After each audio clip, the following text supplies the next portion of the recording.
Block ସ୍ତରୀୟ ରାଷ୍ଟ୍ରୀୟ ପୋଷ୍ୟ ସନ୍ତାନ ଗ୍ରହଣ ସଚେତନତା ମାସ 2025 ପାଳନ।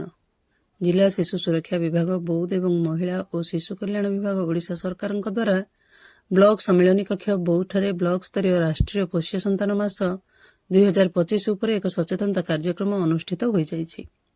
କାର୍ଯ୍ୟକ୍ରମରେ ମୁଖ୍ୟ ଅତିଥି ଭାବରେ ଗୋଷ୍ଠୀ ଉନ୍ନୟନ ଅଧିକାରୀ ଶ୍ରୀଯୁକ୍ତ ଯୁଗଳ କିଶୋର ବିଶ୍ୱାଳ ଯୋଗଦେଇ କାର୍ଯ୍ୟକ୍ରମକୁ ଉଦ୍ଘାଟନ କରିଥିଲେ ଓ ଗ୍ରାମ୍ୟ ସ୍ତରରେ ସଠିକ୍ ଭାବରେ ସୂଚନା ପ୍ରଦାନ କରିବାକୁ ପରାମର୍ଶ ଦେବା ସହ ଆଇନ ଅନୁସାରେ ପୋଷ୍ୟ ସନ୍ତାନ ଗ୍ରହଣ କରିବାକୁ ପରାମର୍ଶ ଦେଇଥିଲେ।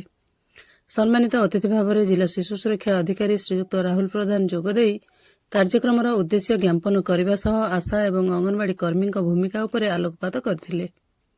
ଅନ୍ୟତମ ସମ୍ମାନିତ ଅତିଥି ଭାବରେ ସମନ୍ୱିତ ଶିଶୁ ବିକାଶ ପ୍ରକଳ୍ପ ଅଧିକାରିଣୀ ଶ୍ରୀମତୀ ୱାହିଦା ବେଗମ ଯୋଗଦେଇ ଆଇନର ବିଭିନ୍ନ ଦିଗ ସମ୍ପର୍କରେ ଆଲୋଚନା କରିଥିଲେ। ଶ୍ରୀଯୁକ୍ତ ସୁଶାନ୍ତ ଭୋଇ ପୋଷ୍ୟ ସନ୍ତାନ ଗ୍ରହଣ ଅଧିନିୟମ 2022ରେ ଥିବା ବ୍ୟବସ୍ଥା ଉପରେ ବିସ୍ତୃତ ଭାବରେ ଆଲୋଚନା କରିଥିଲେ।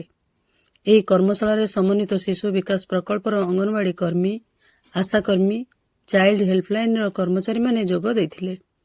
ଜିଲ୍ଲା ଶିଶୁ ସୁରକ୍ଷା ବିଭାଗର ପରାମର୍ଶଦାତା ଶ୍ରୀଯୁକ୍ତ ବସନ୍ତ କୁମାର ଦିଶ୍ରୀ ଧନ୍ୟବାଦ ଅର୍ପଣ କରିଥିଲେ।